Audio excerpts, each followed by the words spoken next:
Geneva Doniego from Lalo, Cagayan Valley. Hi, Geneva. Hello po. Alam mo, natutuwa ako dyan sa kantang yan. Oo. Yang kantang yan, ang pinaka-famous na kantang Pilipino sa buong mundo in the history of music. May iba't ibang lingwahe na-translate pa. yan in so many languages. Oo. At saka alam mo, nung panahon namin ni Mamang, kada oras merong isa niyan. Kahit anong istasyon, paulit-ulit. Totoo yan, di ba? Parang yung panahon namin, parang may agiw, no? Kung makasalita ka, parang tayong inaagiw. Yung anak, Mama, ngayong Oo. magulang na tayo, iba na ang ibig sabihin sa akin. Yes. Ang lalim niyang kantang yan. Ako mas, nung bata-bata pa, napapakinggan ko yan. Kanta lang, maganda. Pero pag magulang ka na pala, makukuha mo yung ibig sabihin ng kanta talaga. No? Well, naantig kami ni Mamang, Yes. ngunit ang ating mga inampalan kaya ay naantig din. Geneva, naantig ako. Ang ganda ng performance mo, yung emotions naroon, yung dynamics, nakita ko yung effort mo na maglagay ng mga parts na hihina, lalakas dun sa dulo, yung climactic part, naramdaman ko yung gigil. Siguro dun lang sa dynamics part din, may mga parts lang na medyo napapasobra yung hina. Na hindi na namin gano'n naririnig yung words. Pero yun lang naman yung napansin ko. So, congrats sa'yo. Thank you so much. Geneva, kaninong version ito? Kay Miss Lani Misalucho po. Kay Lani. Okay. Kaya naman pala ang ganda nung areglo. Okay. Maganda yung, nagustuhan ko yung pag-emote mo rito sa kantang ito. Yung ibig sabihin, yung interpretation mo maganda. Wala akong napansin na sablay. Natumbok mo lahat ng notes. Yung last two lines mo na ginamit mo yung falsetto, well-placed. Kala mo may pupunahin ako, no? Well-placed yung falsetto. Kinabahan ako doon. Akala ko masasabihin ko. Bihirang walang sinasabing kakaiba si Renz. Yung stage Pasalamat presence is there. Nandoon. Pati yung mga kamay mo, well-placed kung saan mo ginamit.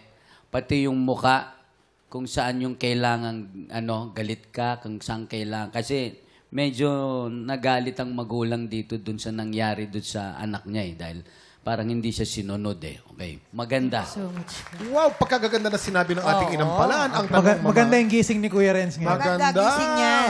Maganda rin kaya ang score na ibibigay. Yan ang At yan, malalaman ang natin. aalamin na natin ngayon. Geneva, ito ang mga bituin na binigay ko sa'yo.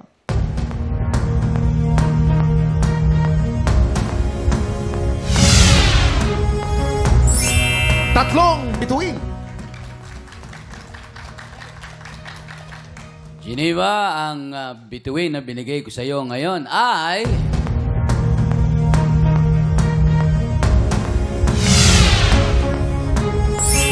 Apat na bituin.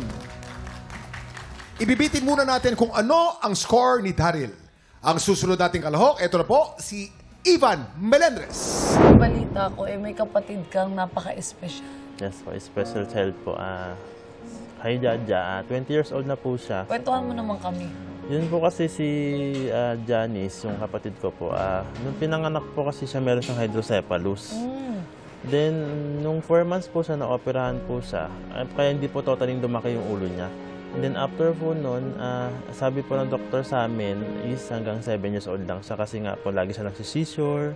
Pero ngayon 20 years old. Oy, miracle. Ayun nga po, Sobra. Thank you, Lord. Kaya sabi niya 7 years old lang pero hanggang ngayon po.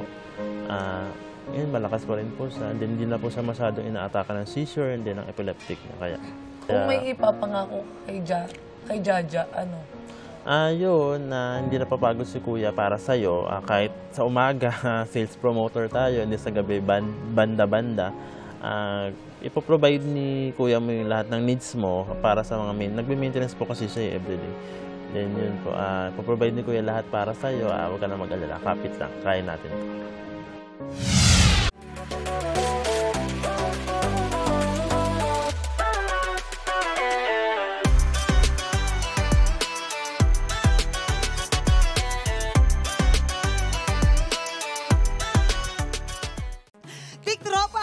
Pinanood mo hanggang sa dulo itong video na ito? Abay, very good ka! For more happy time, watch more TikTok Lock videos on our official social media pages and subscribe to GMA Network official YouTube channel.